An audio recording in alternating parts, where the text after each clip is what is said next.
بسم اللہ الرحمن الرحیم۔ الصلاۃ والسلام علیکہ یا رسول اللہ وعلی آلکہ و اصحابکہ یا حبیب اللہ۔ حضرت الیاس علیہ السلام۔ حضرت الیاس علیہ السلام اللہ تعالیٰ کے نبی اور حضرت ہارون علیہ السلام کی اولاد میں سے تھے۔ آپ علیہ السلام تقریباً 900 قبل مصری اردن کے شہر جلاد میں پیدا ہوئے۔ قرآن کریم میں آپ علیہ السلام کا ذکر مبارک 2 مقامات پر آیا ہے، ایک سورہ انعام میں کہ جہاں دیگر انبیاء علیہ السلام کے ساتھ آپ کا اسم گرامی بھی مذکور ہے، اور دوسرا سورہ صافات میں۔ یہاں نہایت اختصار کے ساتھ آپ علیہ السلام کی دعوت و تبلیغ اور واضح و نصیحت کا ذکر ہے۔ سورہ صافات کی آیت 123 میں ارشاد ہے، اور الیاس بھی پیغمبروں میں سے تھے۔ قرآن کریم میں آپ علیہ السلام کا نام الیاس، جبکہ انجیل یوحنا میں آپ کا ذکر ایلیا نبی کے نام سے کیا گیا ہے۔ آپ علیہ السلام حضرت حزقیل علیہ السلام کے بعد اور حضرت الیسی علیہ السلام سے پہلے بنی اسرائیل کی طرف مبعوث ہوئے۔ یہ وہ زمانہ تھا جب بنی اسرائیل کی سلطنت 2 حصوں میں بٹ چکی تھی۔ ایک حصہ یہودا یا یہودیہ کہلاتا تھا اور اس کا مرکز بیت المقدس تھا، اور دوسرا حصہ اسرائیل کہلاتا تھا جس کا پایا تخت سامرا موجودہ نابلس تھا۔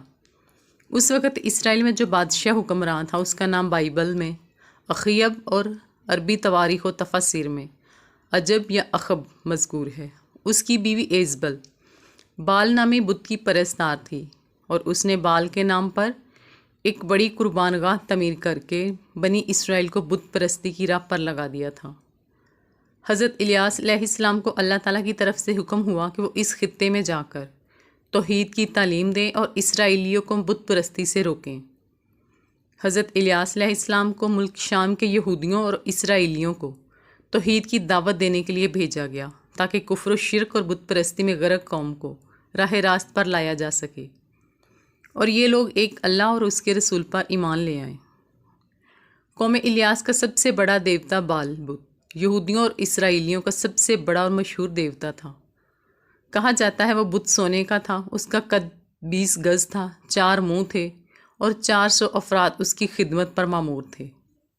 یمن اور شام کے عوام کا پسندیدہ دیوتا یہی تھا جس کی سینکڑوں سالوں سے پوجا کی جا رہی تھی۔ روایت میں ہے کہ بال کے پجاری حضرت یوشع بن نون کے زمانے میں بھی تھے، اور آپ علیہ السلام نے شام کی فتح کے دوران ان سے جنگ کی تھی۔ سال کے مخصوص مہینوں میں اس دیوتا کے گرد میلے لگتے، منتیں مانی جاتی، سونے چاندی کے نذرانے چڑھائے جاتے، طرح طرح کی خوشبوؤں کی دھونی دی جاتی، اس کی قربان گاہ میں جانوروں کو قربان کیا جاتا، اور خاص خاص مواقع پر انسانوں کی بھینٹ بھی چڑھائی جاتی تھی۔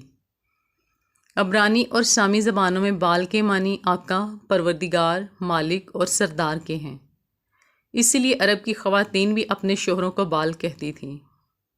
بعض مورخین نے لکھا کہ حجاز کا مشہور بت حبل بھی بال ہی کی ایک شکل تھا۔ قرآن کریم میں ارشاد باری تعالیٰ ہے، اور الیاس بھی پیغمبروں میں سے تھے۔ جب انہوں نے اپنی قوم سے کہا کہ تم ڈرتے کیوں نہیں؟ کیا تم بال کو پکارتے اور اسے پوجتے ہو، اور سب سے بہتر پیدا کرنے والے کو چھوڑ دیتے ہو، یعنی اللہ کو جو تمہارا اور تمہارے اگلے باپ دادا کا پروردگار ہے؟ تو ان لوگوں نے ان کو جھٹلا دیا، سو وہ دوزخ میں حاضر کیے جائیں گے۔ ہاں، اللہ کے خاص بندے مبتلا عذاب نہیں ہوں گے، اور ہم نے بعد کے لوگوں میں الیاس علیہ السلام کا ذکر باقی رکھا۔ آل یاسین الیاس پر سلام ہو، بلا شبہ ہم نیکوکاروں کو ایسا ہی بدلہ دیتے ہیں، بے شک وہ ہمارے مومن بندوں میں سے تھے۔ حضرت الیاس کا مرکز حضرت الیاس علیہ السلام نے ملک شام کے سب سے مشہور شہر بالبک کو رشد و ہدایت کا مرکز بنایا۔ اس کی بڑی وجہ یہ تھی کہ بال دیوتا کا بت اسی شہر میں تھا، اور یہ بت پرستی، ستارہ پرستی اور کفر و شرک کا سب سے بڑا اور قدیم مرکز تھا۔ اس شہر کا نام بالبک بھی اسی بت بال کے نام سے منسوب تھا۔ چنانچہ حضرت الیاس علیہ السلام نے اس قبرستان سے واعظ و نصیحت کا آغاز کیا۔ آج بالبک لبنان کا قدیم ترین شہر ہے۔ اس کے کھنڈرات آج بھی اس کی عظمت اور شان و شوکت کے مظہر ہیں۔ سطح سمندر سے 1150 میٹر بلند یہ شہر ملکہ بلقیس کو بطور حق مہر دیا گیا تھا، اور یہاں قصر سلیمان بھی تھا۔ حضرت الیاس علیہ السلام نے اسرائیل کے بادشاہ اخیب اور اس کی رعایا کو بال نامی بت کی پرستش سے روکا اور انہیں توحید کی دعوت دی، مگر ایک دو افراد کے سوا کسی نے آپ علیہ السلام کی بات نہیں مانی، بلکہ آپ علیہ السلام کو طرح طرح سے پریشان کرنے لگے، یہاں تک کہ اخیب اور اس کی بیوی ایزبل نے آپ علیہ السلام کو شہید کرنے کے منصوبے بھی بنائے، جس پر آپ علیہ السلام نے ایک دور افتادہ غار میں پناہ لی اور عرصہ دراز تک وہیں مقیم رہے۔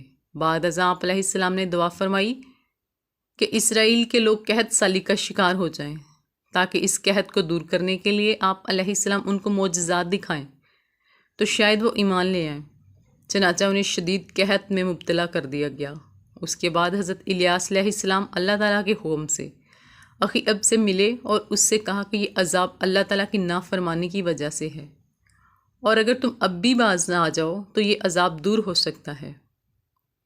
میری سچائی کے امتحان کا بھی یہ بہترین موقع ہے۔ تم کہتے ہو کہ اسرائیل میں تمہارے معبود بال کے 450 نبی ہیں۔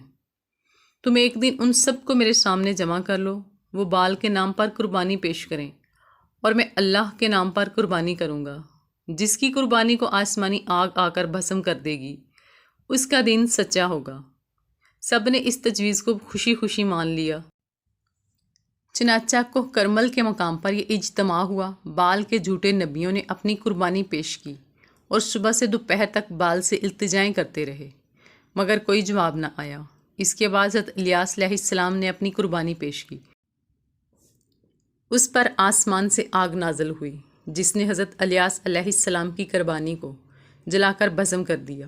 یہ دیکھ کر بہت سے لوگ سجدے میں گر گئے، کیونکہ ان پر حق واضح ہو گیا تھا، لیکن بال کے جھوٹے نبی اب بھی نہ مانے۔ اسی طرح بادشاہ کی بیوی ایزبل بھی حضرت الیاس علیہ السلام پر ایمان لانے کی بجائے الٹی ان کی جان کی دشمن ہو گئی۔ حضرت الیاس علیہ السلام کو ان کے عزائم کا پتہ چلا تو آپ روپوش ہو گئے اور کچھ عرصے بعد بنی اسرائیل کے دوسرے ملک یہودیہ میں تبلیغ شروع کر دی، کیونکہ رفتہ رفتہ بال پرستی کی وبا وہاں بھی پھیل چکی تھی۔ وہاں کے بادشاہ نے بھی آپ علیہ السلام کی بات نہ سنی، یہاں تک کہ وہ حضرت الیاس علیہ السلام کی پیش گوئی کے مطابق تباہ و برباد ہو گیا۔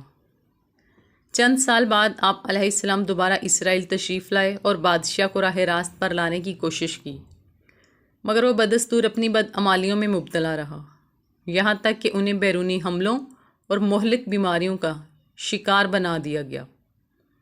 اس کے بعد اللہ تعالیٰ نے اپنے نبی علیہ السلام کو واپس بلا لیا۔